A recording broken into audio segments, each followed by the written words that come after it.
1 John 2:15. Do not love the world or the things in the world. If anyone loves the world, the love of the Father is not in him. For all that is in the world, the desires of the flesh, and the desires of the eyes, and pride in possessions, is not from the Father, but is from the world, and the world is passing away along with its desires. But whoever does the will of God abides forever. Think about that. Paul says, be not conformed to this world.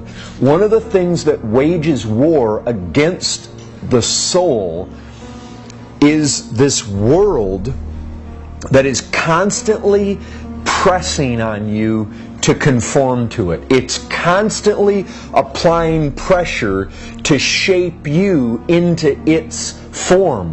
Be not conformed to the world means don't take its shape.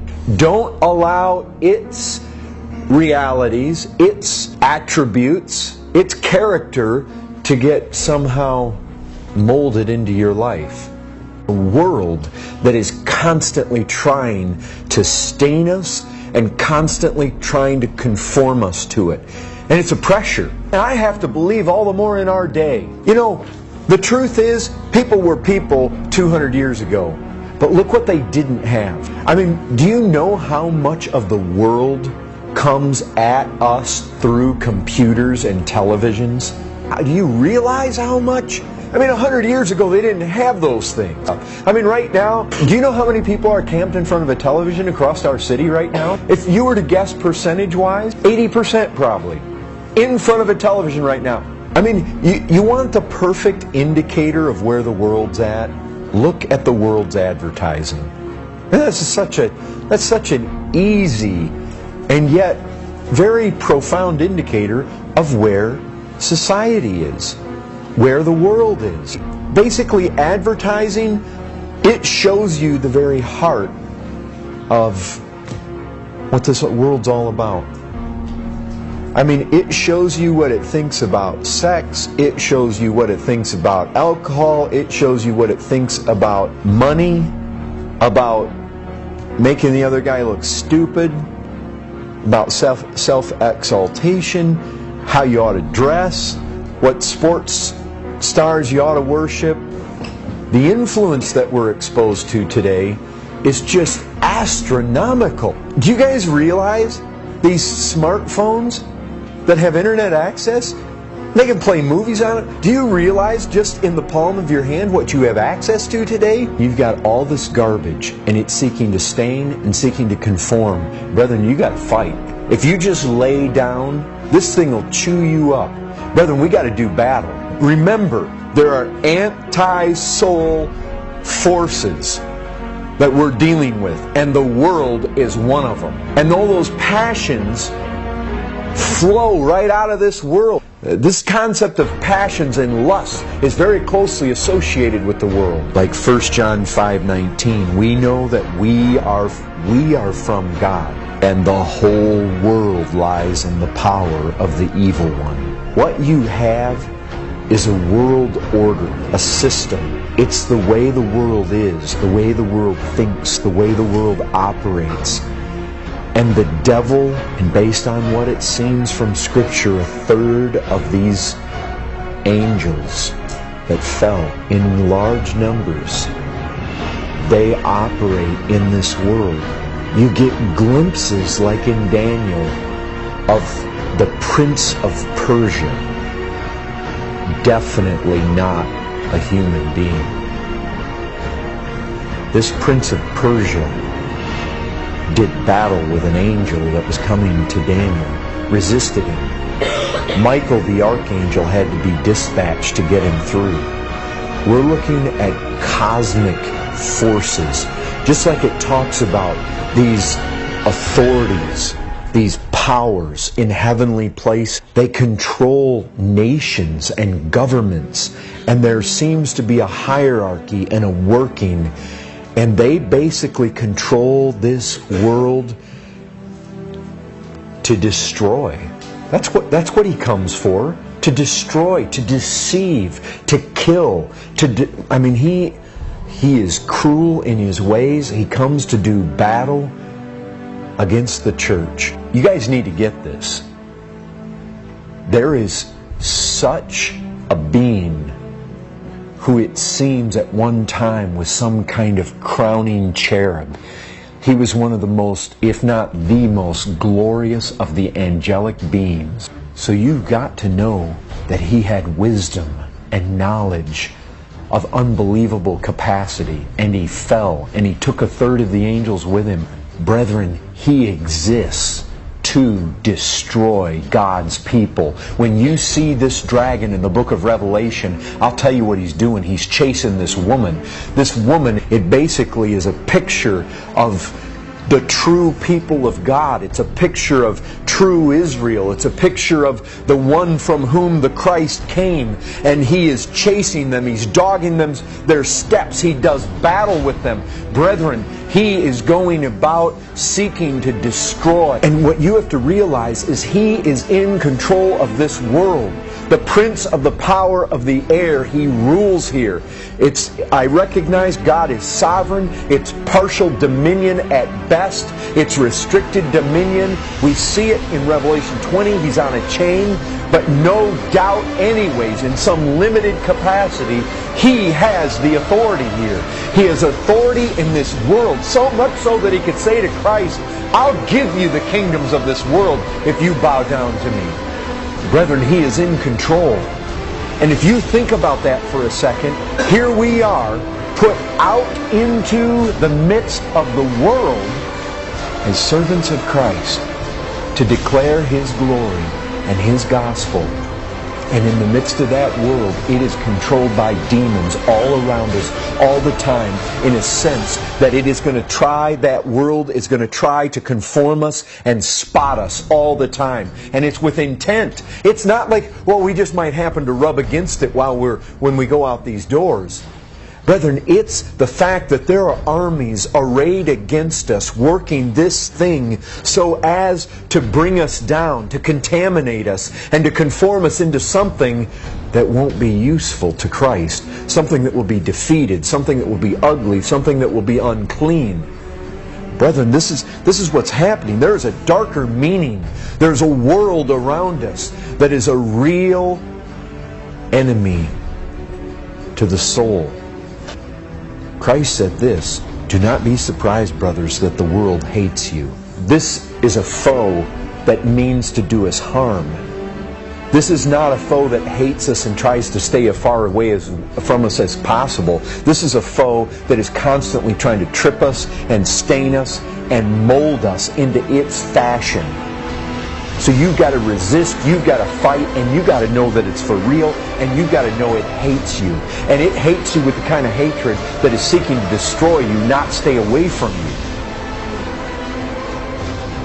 You adulterous people, James 4:4, do you not know that friendship with the world is enmity with God?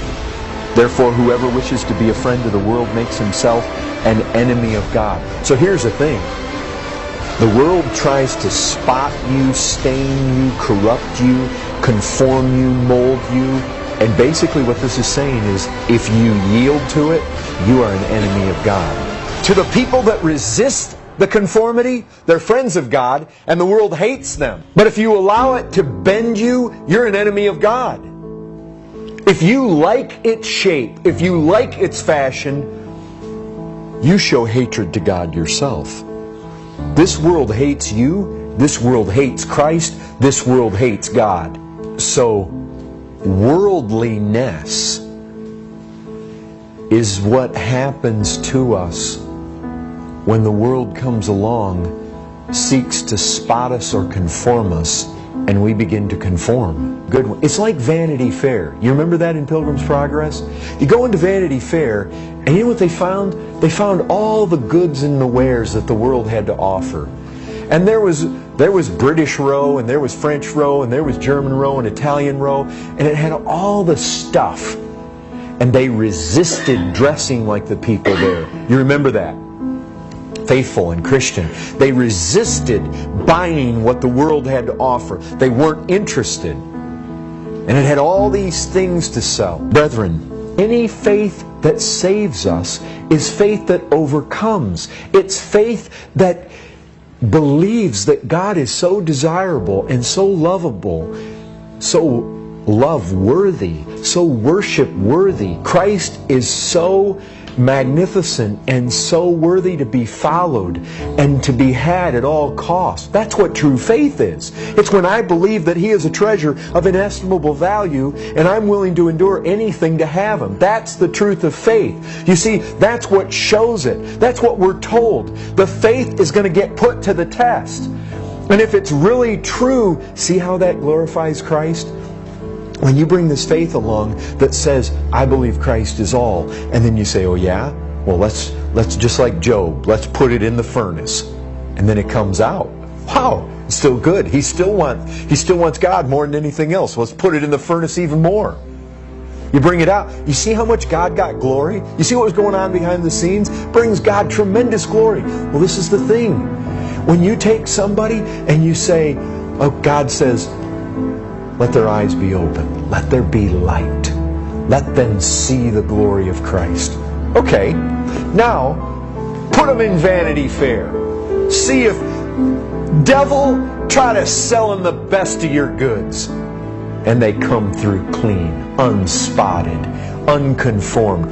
Brethren, they can abide forever? Yes. They were saved. They were justified by faith. But that faith proved true. The faith proves true by what it does in this world. Brethren, that's the issue. You see, the things of this world, the things that belong to this world, it's passing away. And brethren, those people that delight in this world, passing away. Brethren, you see where John's arguing?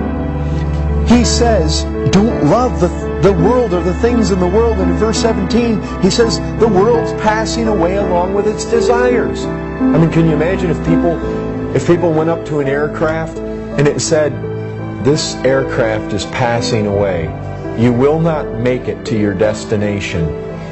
But climb on board and enjoy, because until it passes away, there's going to be lots of partying, lots of fun. You see, that's what Vanity Fair is.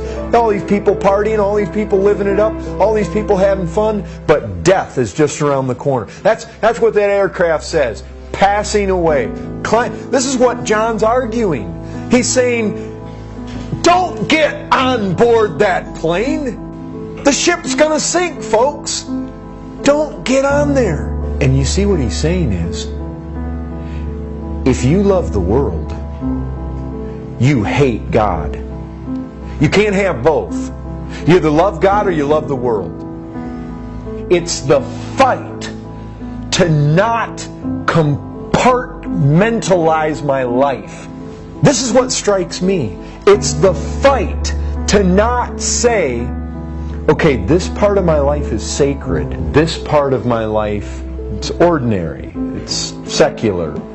Which a lot of people do that. I mean, people all over the place try to give God His due on Sundays, maybe some of the real good ones on Wednesdays. But brethren, even though we would look at that and maybe we would say, well, yeah, you know, Sunday morning Christians are no Christians at all. But brethren, we can still get in the place where there's parts of our life. You see, this is the issue. This is the key. Brethren, I'll tell you this. If you have a segment of your life that you find, you know what? I never think to thank God doing that. I don't even think of God while I'm doing that. In fact, that part of my life is kind of reserved to almost forget Him. Not that we would say it purposely, but when we get into that segment of our life, we kind of just forget Him. He drops out of the picture. Brethren, that's worldly. Dump it. Be done with it. What God is saying to us is whatever you do, you need to do for His glory. Whatever you do, you need to do that He be central to it.